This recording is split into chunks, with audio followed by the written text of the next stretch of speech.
Hi, everybody. Hey guys. We're just going to give folks a couple more minutes to join, and we'll get started.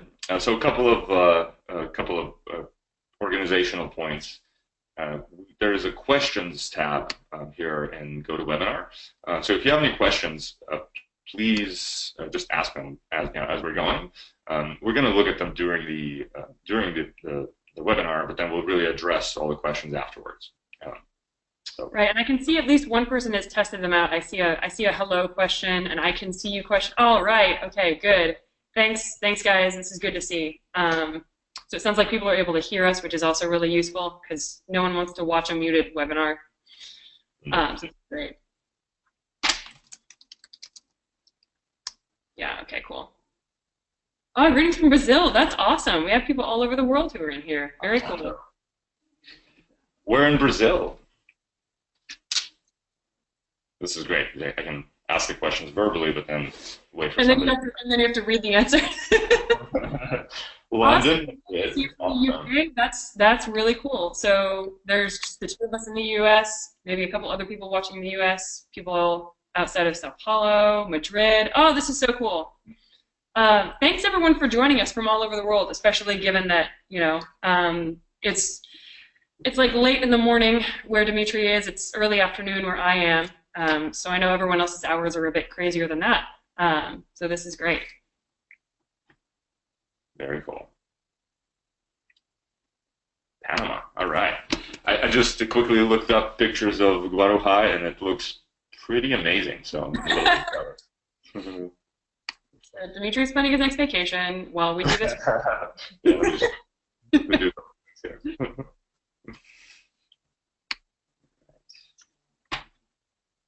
Oh yeah, folks, and the other thing, we will after the webinar share the slides and the recording. We're going to record this and put it on YouTube. So don't worry if you don't have to take notes. You'll get the notes afterwards. Right, and if you have to leave early, no stress. You can watch the whole thing later on. Share it with your team. Anything you need. And at the end, we have a little gift for everybody. So there is, you, I guess you'll get the gift anyway, even if you do leave.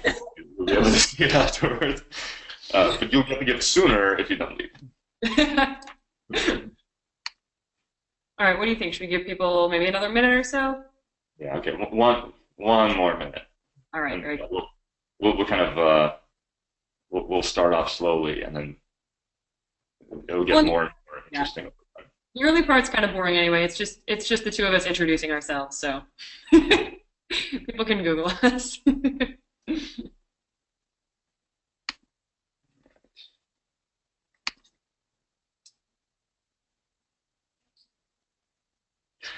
If anybody has good jokes, please type them in the questions as well.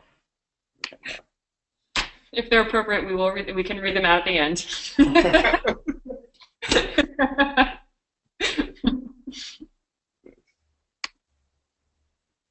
All right.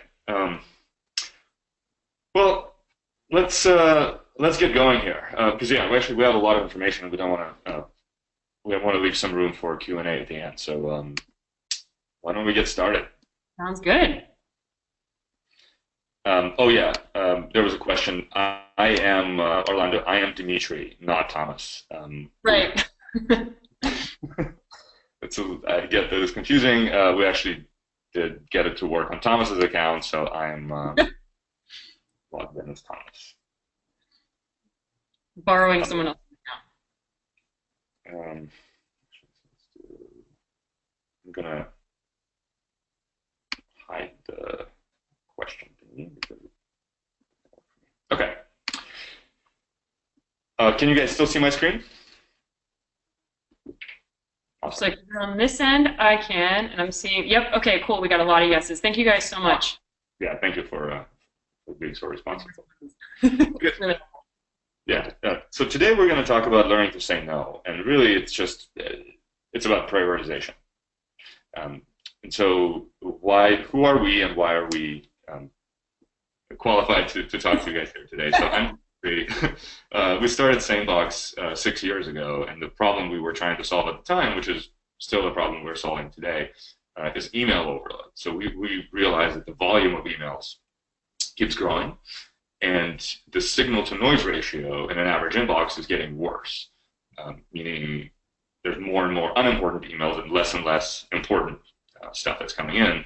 And so we wanted to figure out a way, how do you increase that signal-to-noise ratio? And so we did it by analyzing your past interactions with your inbox to see what you consider important. So we look at what emails do you open, what emails do you respond to, how quickly you open, how quickly you respond, how often, how far back, and so on and so on and so on, without ever looking at the text, the body of the emails, only the headers. And so based on this, when unimportant emails arrive, we move them out of your inbox and summarize them in a digest once a day. And we have built a bunch of other features over the last few years, but all of them are aimed at helping you tame your inbox, because we still see that today an average professional spends 30% of their time just doing email, just sitting in their inbox. And so that's a big problem, and that's what we've been focused on fixing. And then over on this side, hey everyone, so I'm Claire Solentrop. I am the Director of Marketing at Calendly, and SaneBox and Calendly actually work pretty well in tandem together, because they're both designed to reduce the amount of low-value work that you spend your day on, so that you can spend more of your time on high-value work and moving forward in your business or whatever your role may be. So Calendly was started by Tobe, our CEO, who used to be in enterprise software sales. And as a salesperson, he had a horrible time of trying to schedule meetings with clients and prospects, going back and forth, losing a meeting because someone dropped the ball in responding to an email. Maybe someone would say, "Hey, let's meet on Friday," and the other person would respond, "Oh, I can't do anything until Monday," and then the other person wouldn't get back to them until Tuesday. And email to schedule is essentially a huge headache. So Calendly removes all of that. By essentially sitting on top of your calendar, showing the other person when you're free, and letting that person pick time and reserve it right away without you having to, I guess allowing you to kind of get out of the way and move on with your day. So we can look at how that works later on, but when the guys at SaneBox reached out about doing a webinar on saying no to unimportant work, I was super excited, because this is the problem that we both tackled together. So here we are. All right. So yeah, as I mentioned before, we have a small gift if you stay until the end. So please do. And actually, we should take the slide out, because you're going to be so interested in what we're saying that you won't. So, okay, what we're going to talk about is first some kind of theory around multitasking and this whole idea of achieving flow. So just some stats and interesting stuff on why this is important, and why it's actually a much bigger problem than most people think it is. So then I'm going to talk about how to say no to email, and Claire is going to talk about how to say no to meetings, so that you can spend your time on stuff that's important. All right. So flow, and I'm not sure how many folks are familiar with the idea of flow. It's kind of a new hot topic in Silicon Valley, but basically there are a few people who have been doing this research on kind of describing the state when everything, we've all experienced it, but like everything just kind of works on it, very smoothly on its own. You don't have to think about what you're doing, and everything just kind of flows naturally. And so these folks identify, and by the way, if you Google 17 flow triggers, there's a great SlideShare presentation that you can dig into this more. But essentially, these folks figured out that there are four triggers. Four categories of triggers: psychological, environmental, creative, and social. And so, as you can see in the psychological side, it's around single tasking, having clear goals, and I'm not going to talk about each and every one of them, but as you can see here, this idea of focus, goal setting, single tasking, very important, is very, very, very crucial to this whole idea of getting to this state. And actually, something I said earlier, like one of the ways you can describe flow, which I personally resonates with me the most, is not thinking. Right? It's when you're not actually using your mind and you're just you're in it, you're doing it. And the idea of eliminating distractions is absolutely crucial to this. And so when we talk about social flow at the bottom here, concentrating, having clear shared goals, familiarity, and just clear communication is very, very, very important.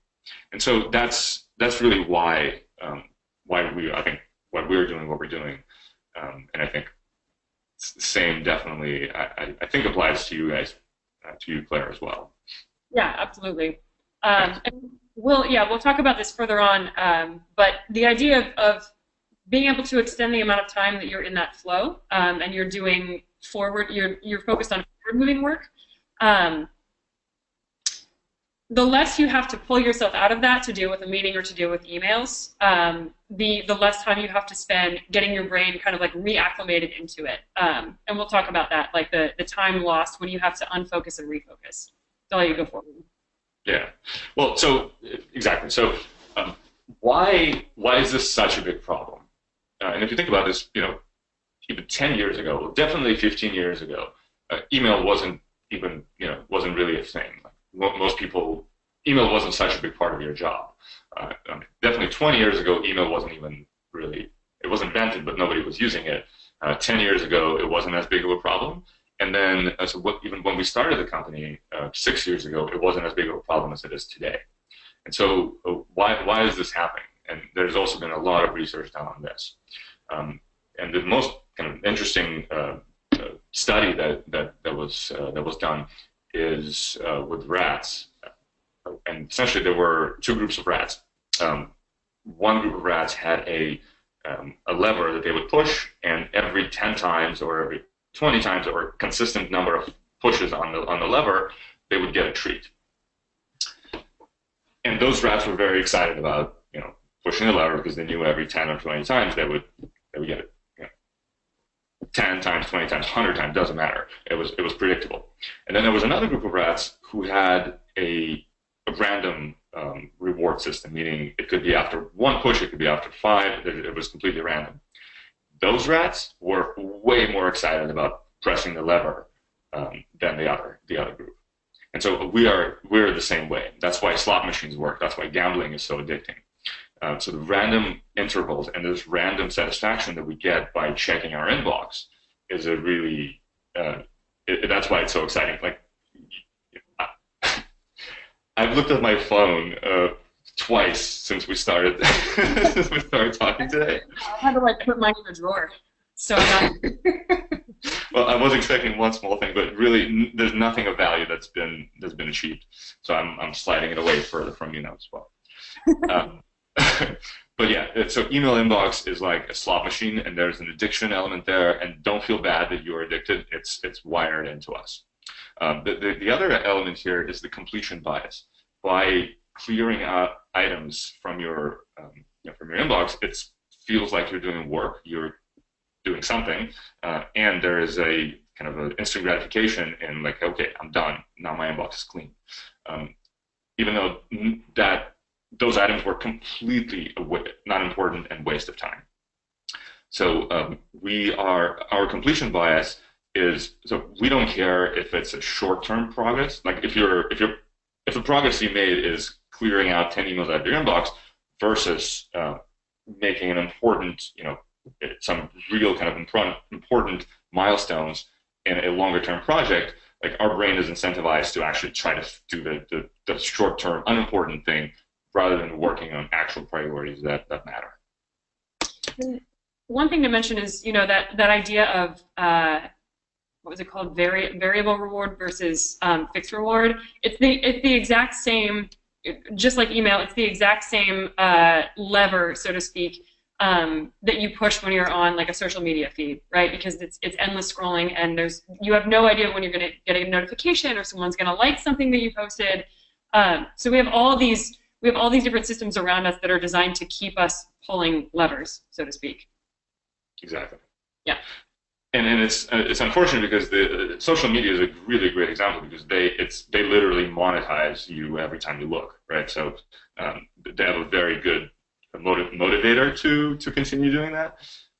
With email, it's less so. So at least nobody is making money off of you checking your email. So why is this bad? And really the number one reason is it's called the attention switching cost. Every time you are focused on doing work, then you switch your attention to something else.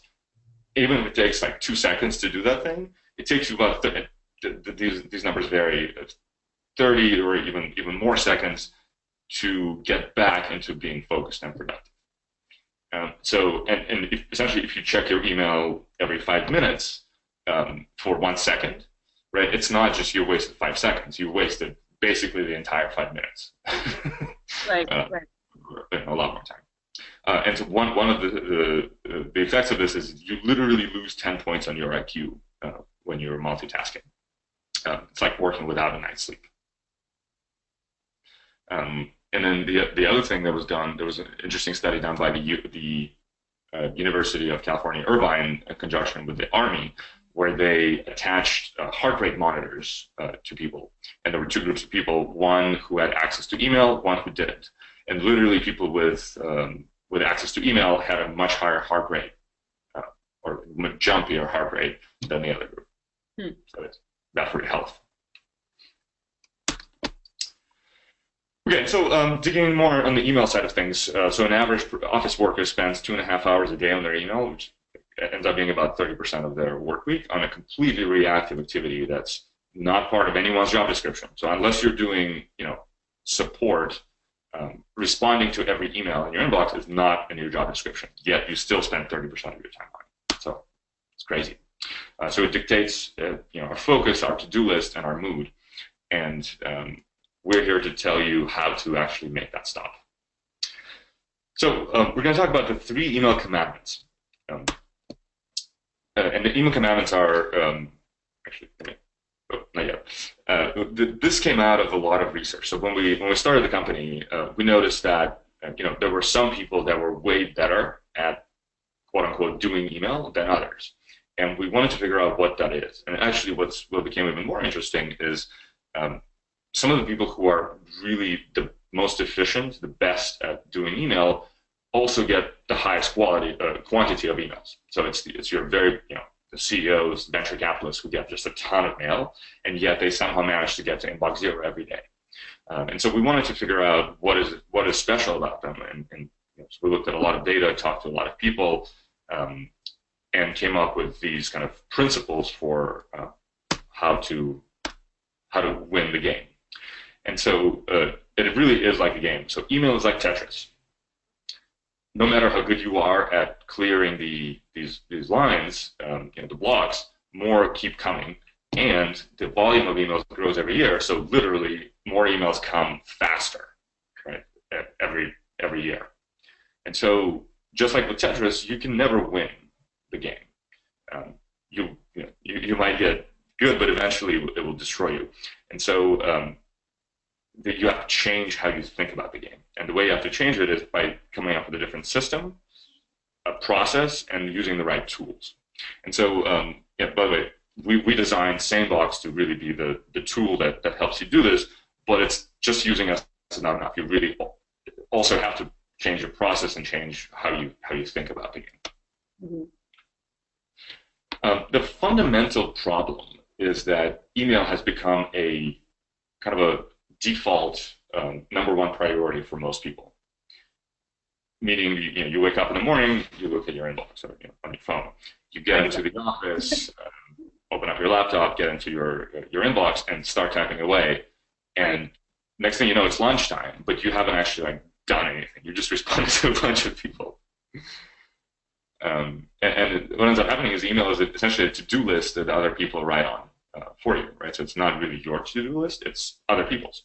And so if emails are your default kind of thoughtless number one priority, that means other people's priorities are your number one priority. And the solution that we came up with for this is scan, block, ask. scan your inbox for important and urgent items first thing in the morning or whenever you do your email. Then close your inbox. Just literally close out the tab or Outlook, whatever you're using. And you can do this comfortably knowing that you also have scheduled email time. So I have an appointment every day at 11 o'clock on my calendar for 30 minutes called email time. So this is the time I use to organize my inbox and figure out what's going on. It can be 60 minutes, it can be 2 hours, it can be twice a day, it can be 3 times a day. It doesn't matter. The point is, it needs to be on your calendar. It needs to be time framed. It needs to be prioritized along with other things you're doing. And then lastly, when you find yourself doing email, just ask yourself if clearing your inbox is the best use of your time right now. 95% of the time, the answer will probably be no. There's probably something more important. When you do eventually, like the other 5%, you do have to eventually do your email, but it has to be conscious. It has to be thought through. Claire, any thoughts on this? So really, a lot of what you're referring to is the exact same stuff that we focus on with helping people start to use Calendly. It's a lot of the junk in your email in your inbox is created not because there's like a clear end goal to the email thread, but because there are questions going back and forth, which I know you'll talk about. There's no clear call to action in an email, and so people are saying things like, "Hey, what do you think about this?" And then you have to waste the time coming up with like a big long reply. Or they'll say, again, referring to scheduling, can you help me with this thing on this day? And you have to stop, take time out of your calendar, and figure out if that's going to work. So from what I'm hearing and from what I've experienced, not only are you wasting time by being in your inbox when you don't really need to be, you're also then tempted to go do all of these other things in order to clear out each email, whether it's go into your calendar and look for time, whether it's if someone asks you about a detail on a project, you have to open up that project and go read that thing. So email, being in your inbox essentially is a Pandora's box of getting distracted, so to speak, because it requires it. You ultimately have to then go open up all these other things as well. So you end up with 20 apps open or 20 tabs open or whatever it may be. And I'm guilty of this. I mean, I am definitely not an email master, and I currently have probably about 20 tabs minimized right now during this presentation. So it's stuff that we can all get better at. And thankfully, I know you'll talk about this later on, thankfully you can do this in incremental steps. You can start to, in phase 1, get used to checking your email only at 1 time or twice per day. And then you can get used to the next step, which is categorizing your emails and so on. So I'm looking forward to, where we get really actionable with this. And actually, speaking of that, I'm seeing a couple of questions come in about whether the presentation will be shared later. And yes, we're recording this, so you will get a recording. And then, Dimitri, will the slides also be published anywhere, or will people be emailed the slides? I can see a couple. Okay. Yeah, we'll include it in an email, so with slides and a link to the video. So. Great. Okay. So if you're having trouble keeping up, trying to take notes, or if you need to leave early, don't stress about it. You'll get all this information in your inbox. That's the important email, though. All right, that's an important email. Yeah. It will be an email for how to be better at emails. Perfect. But yeah, so I think the most important. So actually, Claire, it's what you said last is perfect. The most important thing, I think, the most important takeaway from this whole webinar, at least from my section, is this slide, the second commandment. So, time box your email time. That's really the first step, absolutely. And the next step, as Claire mentioned, the step number 3. So the problem with every email interface, every client, every webmail, on your phone, doesn't matter. Every email gets the same amount of space on the screen. So an email from your most important customer looks the same way as an annoying newsletter. Mm-hmm. I mean, certainly you think that your brain can discriminate, but no, it takes brain cycles, it takes glucose, right, to like power through it, and it takes that focus away, which is really, really expensive, neuroscientifically speaking. So really, there are three kinds of emails: unimportant, important and urgent, and important not urgent. And the 2x2 matrix aficionados you'll see that unimportant could be broken out into two buckets, but let's simplify for now. So the unimportant bucket, that's stuff you should just delete or archive in bulk. It's not important, and in bulk is the key here. And so that's actually what SaneBox helps with. So we take all of that stuff, move it into a separate folder, and you can scroll through that folder once a day, twice a day, whatever makes sense, and just click one button to delete or archive all of it. The important urgent emails, these are your fires. That's the stuff that needs to be taken care of right now. And then the important not urgent, this is stuff that you should deal with later. And so the solution there is to snooze it, move it out of your inbox until you're ready. And we'll talk about that next. So inbox zero. Inbox zero is really based on the idea of triage. And so it was developed by one of Napoleon's surgeons who came up with this process that is still used in hospitals today, and it's also used to do your email. So they essentially separated people into three buckets: people who are likely to live regardless of what happens, people who probably won't make it regardless of what happens, and then people who need the extra help, for whom like the intervention will make a huge difference. And by the way, I apologize that this is like it's a heavy slide, but it just kind of really explains the concept really well. So please bear with me. But the same applies to your emails. So there are those three kinds of emails that we talked about earlier. Basically, is noise, right? So it's the stuff that should be deleted or archived. That's the bucket that's not going to make it. The quick fix emails. These are the emails you should defer, delegate, or reply to right now. And delegate means just forward. Reply means reply. And defer, so we have a feature for that called snooze. So you can just drag an email into a folder called tomorrow, and it's going to pop back into your folder, into your inbox tomorrow morning. You can do the same for a folder called next week, in which case it pops back into your inbox on Monday morning. And you can also, actually, we'll talk about that on the next slide. And then if you do these four things, if you delete, defer, delegate, and respond, then the only emails left in your inbox will be the emails that you will deal with today. So these are the emails that actually require thinking, require you to do the work. So as I mentioned, we have features for all of this, and I'll quickly show you how this actually works. The delete or archive bucket. So we built we have a couple of features for that. So we have a folder called Sane Later, which is kind of our main. That was the first feature we built, and it's still by far the most popular one. Essentially the way what it does is it takes unimportant emails, moves them out into the separate folder, and we send you a digest once a day with a summary of those emails, so you can kind of quickly scan through them. And then what I end up doing is I go through it. If something is important, like for instance, this is an email that should be in my inbox, so I'm going to move it. You can move it a bunch of different ways. You can just drag it in Gmail. You can choose the Move To feature, and essentially it now appears in your inbox, and it trains the system which emails you want to see where. So in the future, these kinds of emails will stay in your inbox. And then so once you do that, quickly kind of go through it, and then I just select all and hit delete.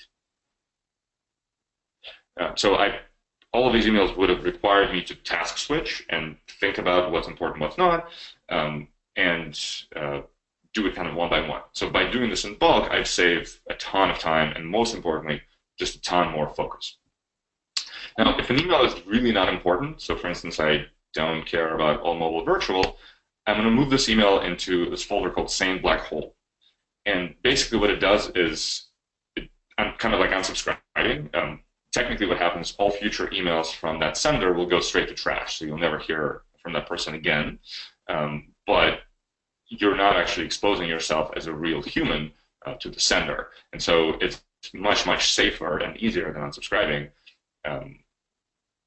because you won't be added to more spam mailing lists. And actually, we'll talk about that more later as well. You can also customize on the Sanebox dashboard. You can create custom folders to kind of create a folder for your particular project or for family, whichever way you want to slice it. So defer, and the second bucket. So let's say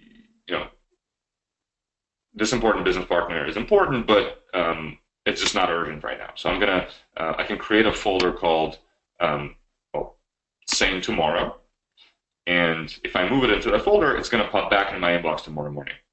Same thing here. If I move it into Sane Next Week, it's going to pop back in my inbox on Monday morning. If I move it into the 10 p.m. folder, it will pop back at 10 p.m. today. So there's a lot of ways you can customize it.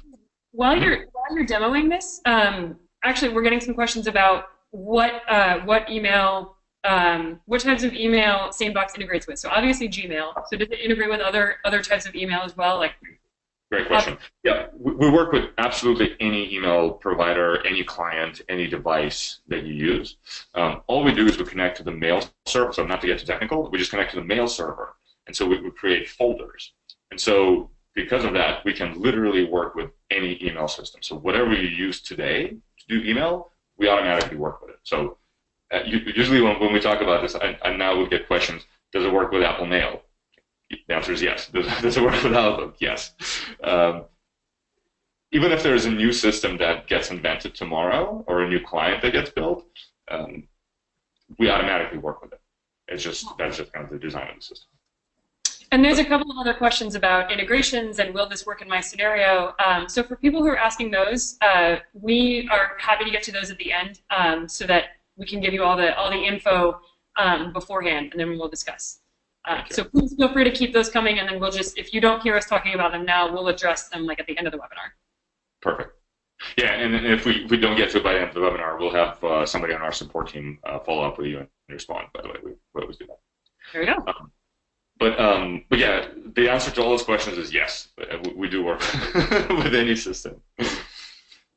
So okay, and by the way, we have a lot more features, but we don't have the time. So when you reply or delegate to somebody on your team, for instance, let's just say you hit reply, and you want to make sure that the person. I was doing my vacation research. Let's say I want to make sure this person gets back to me, so I can CC or BCC pretty much any time frame I can think of. So I can put one day at sanebox.com, or I could put 5 days at sanebox.com, or I could put Monday 9 a.m. at sanebox.com. Basically, anything you can think of, it works, and we will monitor whether or not you get a reply by that time. So if you don't get a reply by Monday at 9 from Raymond, you will get a reminder to follow up in your inbox. So it's like a really lightweight CRM right in your inbox. I personally recommend when it's a customer or somebody external, I put it in the BCC because I don't necessarily want them to know that I'm tracking them. If it's somebody on the team, it's helpful to put it in the CC field so they it sets the expectation for when you expect to hear back.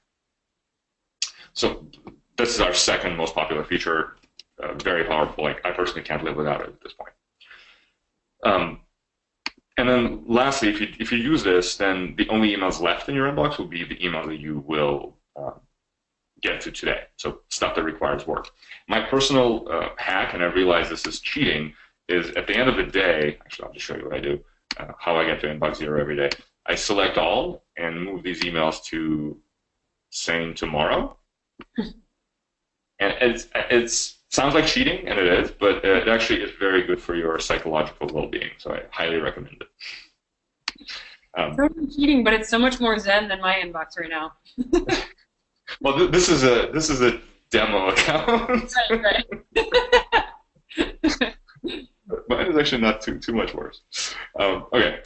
All right. So, and then quickly, don't want to take too much more time. So, I think that we addressed the big picture principles, how to best practices for doing email. And by the way, yeah, you don't have to use SaneBox, but please think about these buckets as kind of as emails in your inbox. The noise thing is hard, that's really kind of the biggest problem here. But for example, with the defer, the defer folder is an old concept. It existed before the idea of snoozing. Just create a folder called waiting for or one next month folder and start moving emails into it. It would require you to kind of go in there and remember to go in there and follow up on them. But keeping the emails that are not actionable in your inbox is just really, really bad. Move them out, and your inbox really should only be for stuff that hasn't been processed. All right, so we'll quickly go through advanced email hacks. So this is just a handful of really short, actionable tips that you can start using today, and I'm going to blow through them so we have the time.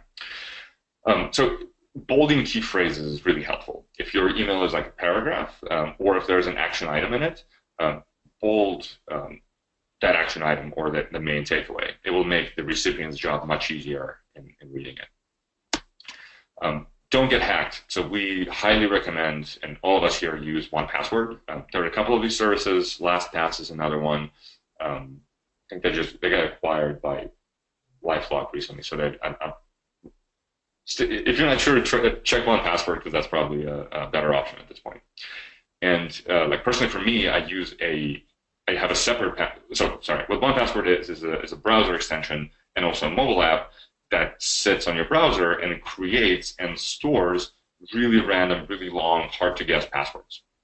So you never have to worry about it, and you have unique, really impossible to guess passwords. And then what that leaves you with is having to have a password for Gmail or for your 1Password. And in my case, I, for example, have a separate password that I use for my email because I want to remember it. And the hack here is think of a phrase or a song that you know by heart. And as you are saying that phrase to yourself, start typing the first letter of that word. So in this case, Billie Jean is not my lover. She's just a girl who claims that I'm the one. Great song. Becomes this crazy, combination of letters that nobody would ever guess. But the best thing about it, you don't even have to remember it. You already remember it. So really useful. Don't fill out the recipient's address right away. One of the problems that I run into is the accidental send sometimes, or I send the email and then I'm like, I should have done something. So in Gmail, there's an awesome feature called undo send. But really the solution here is don't fill out the recipient's address until you proofread it. This way you avoid the accidental hit of the send button. You can always add it in there. Do not use your inbox as an archive. That is the number one kind of a problem that we're seeing with a lot of our customers. Opening an email and keeping it in your inbox is basically like opening an envelope in your physical snail mail box and reading it and then stuffing it back in. It just makes no sense. Your inbox is for unprocessed stuff, not stuff that you've looked into. So what I would recommend if you have a lot of emails in your inbox today that are just kind of hanging out there as an archive, create a new folder, call it archive. Move all those emails in there, and you'll have basically inbox zero. And then it will be much easier for you to clear it up. So those emails aren't going to disappear anywhere. Use the subject wisely. So make the subject actionable. You can put tags into it, like time-sensitive, action item, no reply necessary is a really good one. But in a lot of cases, subject may be the only thing that people read, so make it actionable. And then we kind of covered this already. Do not unsubscribe from suspicious emails. We hear this all the time. People go on an unsubscribe binge and end up with more junk mail. So what happens is when you're unsubscribing, you're kind of exposing yourself as a human who cares about their email. And you're a spamming marketer's dream come true. So don't do it. SaneBlackHole is the solution that we came up with for that. I'm going to skip this one. And really, the thing I want to end my section on is, as I mentioned before, the people who are best at email are also the ones that get a lot more of it than an average person. So it's possible to do it. It's possible to get inbox zero with 1,000 emails a day. The only thing you have to do is think about it differently, and you need a system, process, and you need to use the right tools. Okay, that's it for me. Cool. So you listed a number of really actionable things in there that I want to mention that I walked away going, oh my God, I need to do this. Specifically, coming up with a password based on song lyrics, because so my team uses LastPass, and my LastPass password is complete gibberish. I can never remember it. So that's a great idea, and way more secure, because then I don't have to keep my LastPass password written down somewhere. A horrible idea. So if we switch over into how to be more productive and how to say no when it comes to meetings, we're going to be covering a lot of the same theories and a lot of the same, I guess, kind of overcoming of human behaviors. So if you go to the next slide, see that I wrote here, meetings are productivity. So the same way that you can feel really productive after you've cleared out your inbox, you can look at a calendar full of meetings and you can go, wow, I'm getting so much done this week. I have so many meetings, and you feel really important. But at the end of the day, unless those meetings are really, really well structured, someone's asking about whether or not you're drinking out of a hydro flask. So No, it's just no name brand. So at the end of the day, unless the meetings are super well structured and they're run in a very, very specific way, which we'll cover later, you don't get a lot done by being in meetings all week long. You walk out of a meeting and you have more action items, you have all of the forward-moving work that you haven't accomplished because you were in a meeting, and this pushes into your day. So you end up working later. You end up getting up Saturday morning and getting a few hours of stuff done then because you were in meetings during the weekday. So all that to say, every yes to a meeting is a no to something else. Typically, that no is to work that you need to do to move forward on a project that's under your belt or on your business, whatever it may be. So the solution to that is really similar to Dimitri's, establishing a process for answering emails. You need to establish a bar for which meetings are worth your time, and then you need to use a couple different rules when you say yes to meetings and when you say no to meetings to make it very, very systematized and easy to get done. So if we'll go to the next slide, I have multiple things open as well. There we go. So step one is actually getting that system in place. You want to establish a bar for what meetings are worth it and what meetings you can politely say no to, or that you can delegate to someone else who's going to be better to maintain that relationship long term. So the way that I do that is by basically running through a mental checklist of questions when someone asks me, hey, can we talk about this partnership? Or, hey, can I pick your brain? Or, hey, can you introduce me to this person? Or whatever it may be. And the top thing is this going to impact my organization or my department in a financially meaningful way? A lot of times that can be a potential yes. And I'll refer back to partnerships, for example. I get emails, as the director of marketing, I get emails all the time about, will you sponsor this event? Because we're going to have all these people there in your target market. Or will you team up with us on this blog post? Or will you consider this marketing channel? And all of those could be financially viable, but at the same time, they may not really fit into the projects we have on our plate right now. So that's a yes, and then there will be a no later on down the line. So will it impact my organization in a financially meaningful way? Will it impact my organization in another healthy way? Is this a meeting about improving something internal? Is it a meeting about like switching from, not having software in place to get a job done to implementing that software and making sure everyone knows how to use it? Is it that kind of meeting? That one might be worth me attending.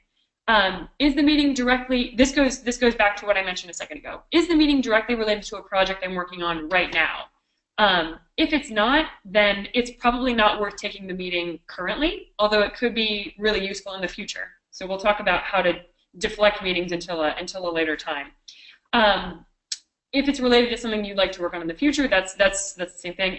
If it's simply something I would enjoy discussing or a connection I genuinely want to make, this I would say is the least focused reason to take a meeting, but life is kind of messy sometimes, and every once in a while, if it's someone that you've really been wanting to connect with, um, to me, that's a little bit of the fun of work and meeting people, in your industry, or working on a project just for the hell of it because you enjoy whatever the outcome may be. This one, use at your discretion. It really depends on how busy you are, and if you're slammed, you might want to actually avoid that one. It's totally your call. But if we go to the next slide, we'll talk about, well, next slide, super brief. If you answer no to every single one of these questions, then it should be pretty obvious to you that you don't want to take the meeting. And again, we'll talk about how to do that politely in the future. So skip forward to the next slide. We'll actually just repeat that. Okay. So if you skip to slide 32, which is also under establish your bar. So, right, if the answer to all of the above is no. So once you've established your bar, you can focus on how do I say yes to meetings in the most efficient way, and how do I say no to meetings in the most efficient way. And this actually goes hand in hand with how in control of your inbox you want to be. Because if you say yes or no the wrong way, you're going to get people emailing you back. So the easiest thing to do as far as saying yes to meetings the right way is to acknowledge that you want to take the meeting and then immediately put the onus on the other person to set it up. And not even in a rude way. This isn't oh, you are less important than me, or I am busier than you and therefore I shouldn't have to do the work. It really is a win for both parties. And we'll talk in a second about how you can convey that message. But this is just like a sample email that I've created and used in a couple presentations. If someone asks for a demo of your product, for example, that meets category number 1.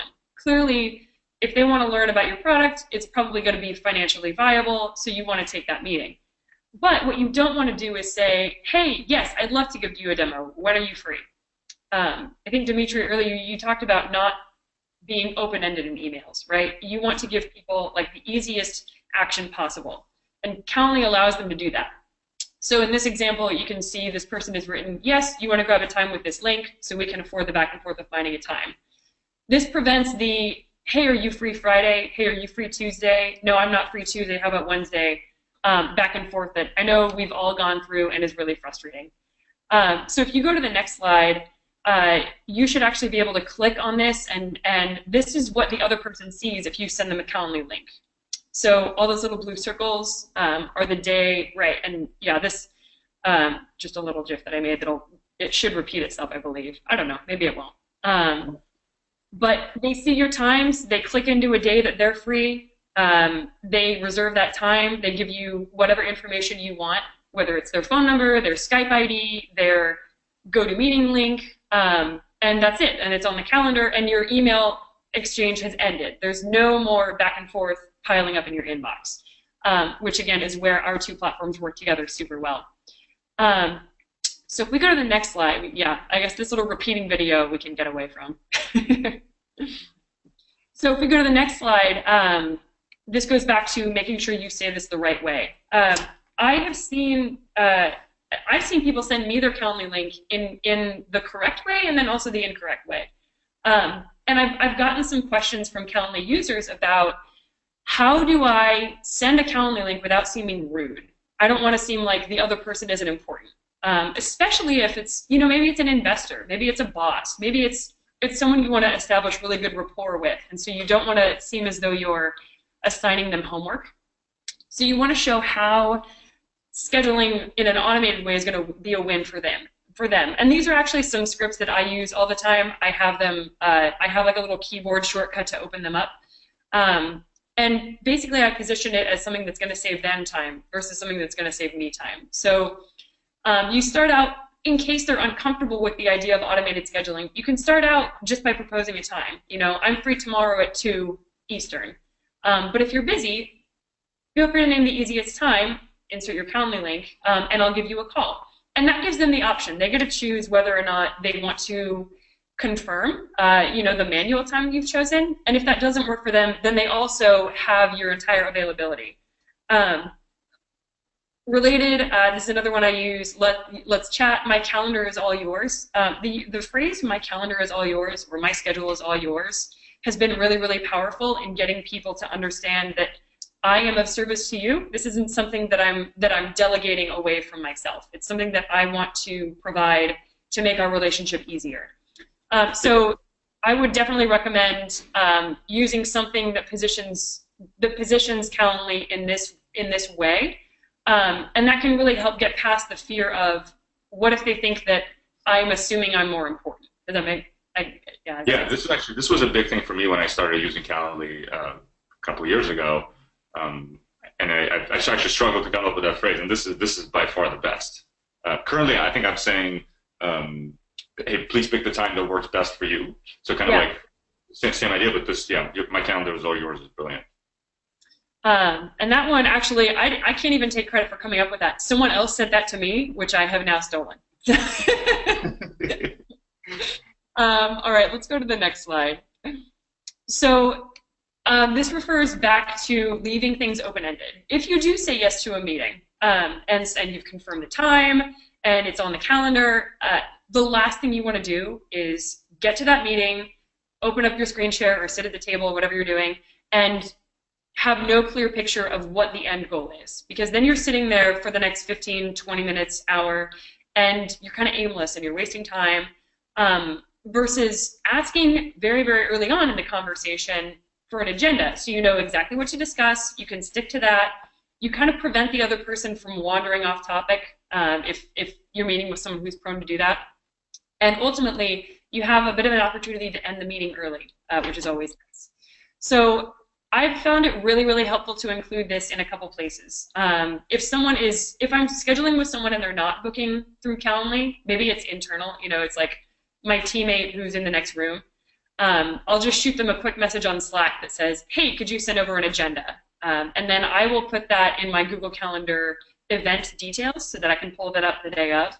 If it is in Calendly, then you will get a confirmation in your inbox that meeting has been booked.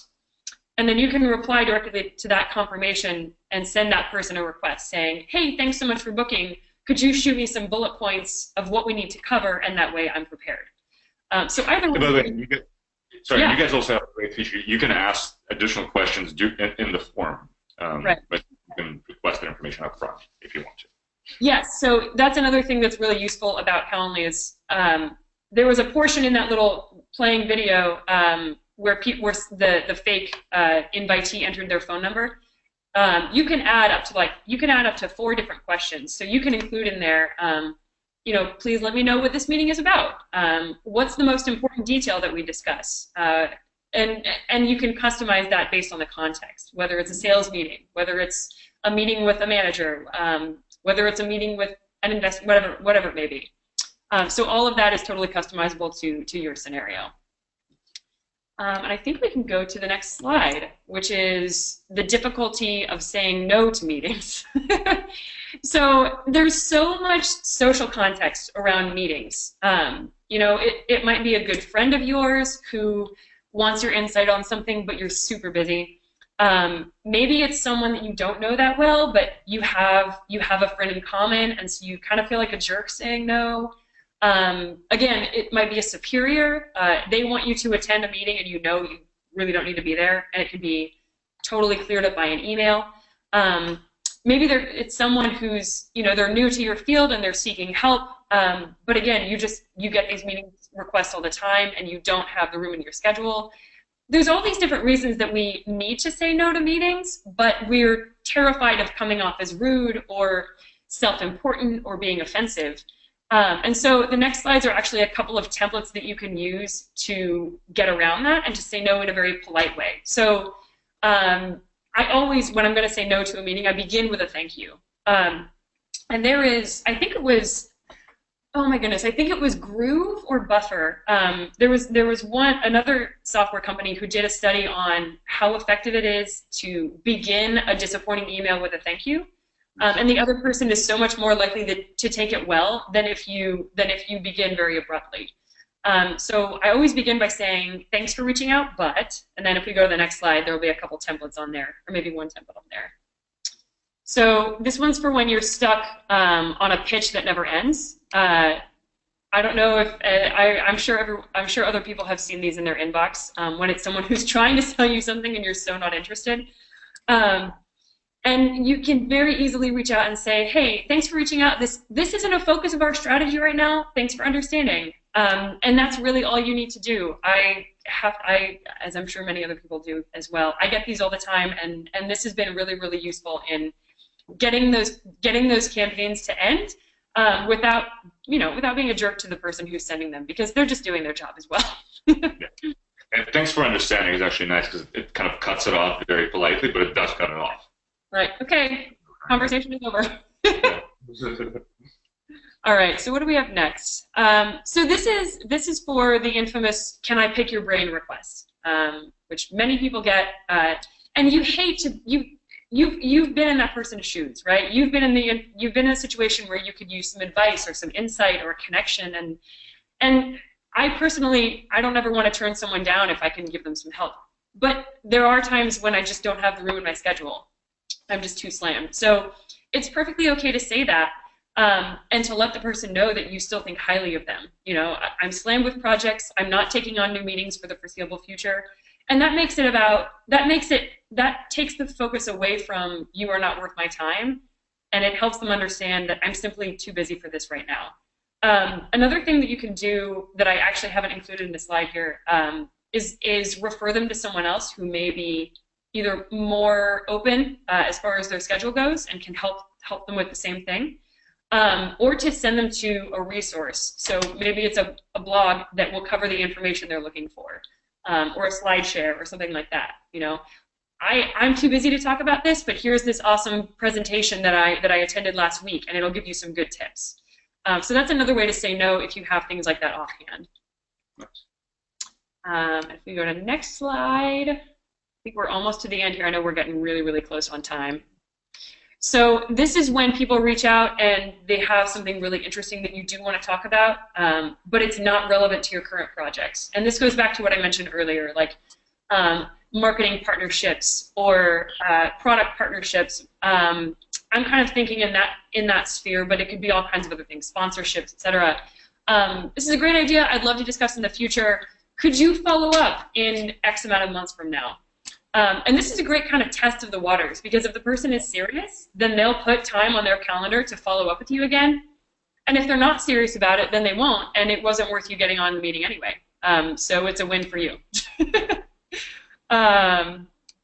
Let's see, I think I may only have one more, and then we can probably start jumping to the free gift and the questions part. So this one I use all the time so early on, I was number 2 at the company, so it was the CEO and myself, and any meeting request had to go to one of the two of us. But now that we've expanded and we have a specific sales department, a specific success department, a specific HR department, etc., I can now say, I don't think I'm the right person for this. The best way to move forward is to connect with my teammate, who you CC. They're the decision maker in that area. So this is really great, you know, when the meeting could be beneficial to your organization. It could be culture improving. It could be a new software you should be using, something along those lines, but you're the wrong person to manage the relationship long term. And then you just politely excuse yourself from the conversation, and you've freed up that much more space in your inbox and in your schedule. So I think that should cover it. Nice Peter Drucker quote. If we're talking business here, one either meets or works. And here, yeah, now we get to the free stuff and the Q&A. So I'll let you talk a little bit about this. Okay. And then, yeah, if I haven't read any of the questions since I've been looking at the screen, so if you could do that, would be great. Yeah, I'm starting to read through, so we're all good. So yeah, so guys, we've published an ebook with some of the tips here, and actually a lot more. So bit.ly/crush email. It is on Amazon for, I think, $1. That's the lowest price we could charge, but it's free at this link, so you can get it here. And then if you want to sign up for SaneBox and get a $25 credit, just sign up at sanebox.com/calendly. If you already signed up during the webinar, and before you do this, no worries, just reach out to our support team, and we'll add the credit manually. No problem. That's awesome. Yeah. That's super cool. And that's it. So we've gotten a couple of really great questions in here. A number of them are product related. So it's, you know, how do I do X in SaneBox? How do I do Y in SaneBox? I'll go through it as well. I'm guessing you've probably got a support port, like a knowledge base, where some people can probably find some good info on some of this stuff. Like how do you create the Sane Tomorrow folder, for example? Things like that. Do you guys have documentation on that? Yeah, no, absolutely. Yeah, support.sandbox.com, or you can just always reach out to our support team. That's answer any questions. Oh, a good one related to that. So, you know, at the end of when you were demoing SaneBox and you put everything in the Sane Tomorrow folder, Katie wanted to know what's the intention behind that? What's the idea there? It feels really, really good. Those emails will pop back in my inbox tomorrow morning, so they're not they're not going anywhere. I know I'm just putting off. I would have done it tomorrow anyway, but like it just try it. It feels amazing. You look at that clean inbox, it feels like you actually accomplished something, and you can kind of build on that positive feeling to continue creating good habits.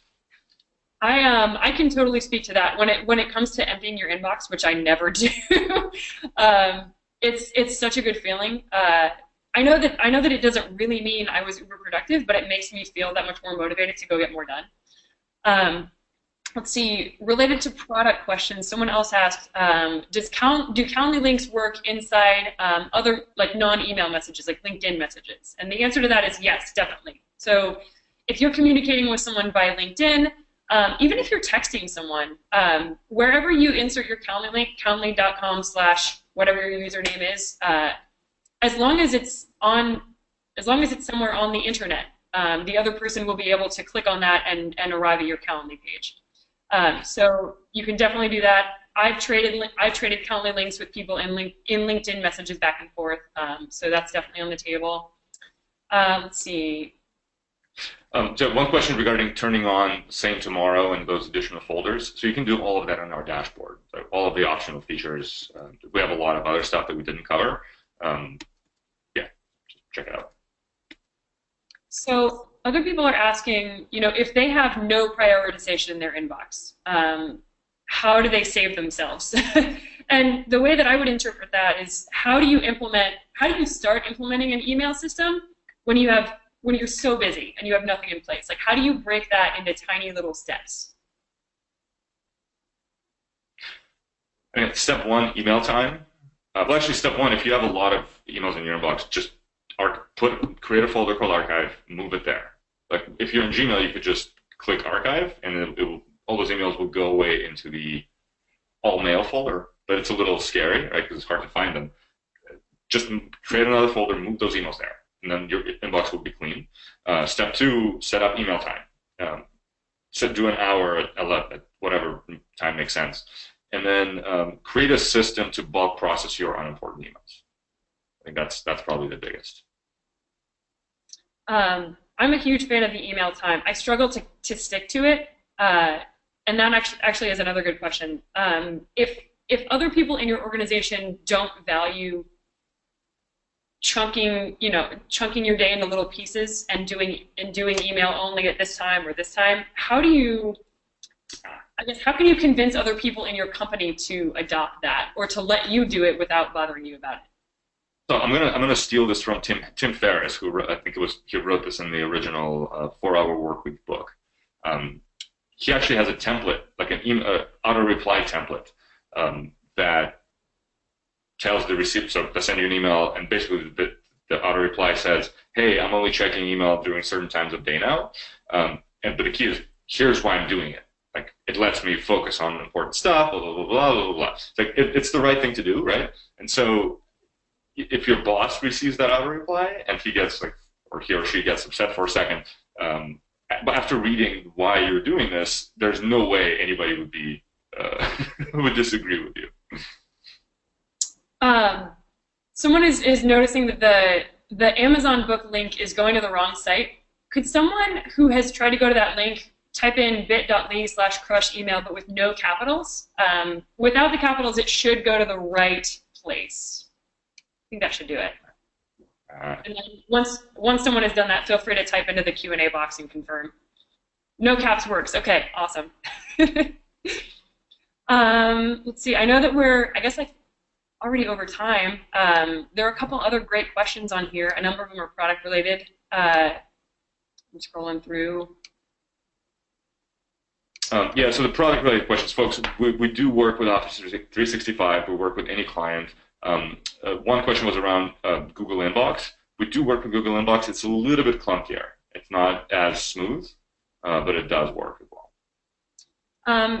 And similar on the Calendly side, someone's asking if they can have different links for different types of meetings. And our premium version totally does that. I myself have a million links. I have calendly.com/claire/20 minutes/ 15/hour. I have an in-person one. I have a virtual one. So you can definitely do that. And related, let's say that on certain days you only meet with clients, and on other days you only meet with your team members internally. So so what I could do is create like a calendly.com/Claire/client meeting type of event, and I could set that to Monday, Tuesday, Wednesday, and only clients could book on those days. And then I could create another type of meeting, and that's available only on Thursday and Fridays. And I could share that only with my internal team. So all of those things are totally doable. Okay, it looks like, Rob, I'm glad to see that it's working now. I'm sorry for the trouble. But I think, so again, there are a number of software-related ones. And you mentioned, Dimitri, reaching out to support on the SaneBox side. Our happiness team over at Calendly is also super responsive, and their email is support@calendly.com. They're really, really nice. We all know each other personally. So I would definitely recommend reaching out to support@calendly.com if you have more questions about how to use the product or the best places that you can use it. Anything else on your side? So one question, does SaneBox and Calendly work in different languages? So we haven't translated our site into other languages, but like it works it actually works in double byte characters, so in Asian languages as well. I don't know about you guys. And on the Calendly side of that, the Calendly app as a whole is created in English, but there are many, many sections of it that are customizable, and they'll support any language you want to insert in there. We want to come up with full language support, and that's something that that we would like to do in the future. I don't have a specific timeline for it, but we're definitely aware it's something that our users would really, really appreciate. Someone's asking for best practices for setting up those different types of meetings.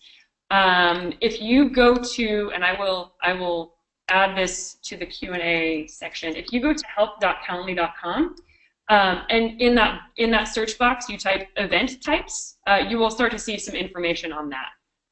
There's help.calendly.com added to the answers. Yeah, it's great. You can customize everything about them. Like right.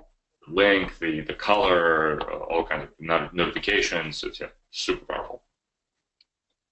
All right. And then I guess the last thing to mention is someone's asking for where can we get the download? And SaneBox will be the team who's sending the recording and then also letting people know where they can get the slides, right? Yeah. So you'll get an email later today. It needs to upload and process, and then once it's done, we'll send everybody an email with the link to the video, with the slides, and everything else. All right, very cool. Thank you guys so much for joining us. It has been great to spend this day with you. I'm glad that we could get to answering so many questions, even though I know we're over time. Yeah, no, thanks for great questions, folks, and hopefully this was helpful. All right, everyone have a good one.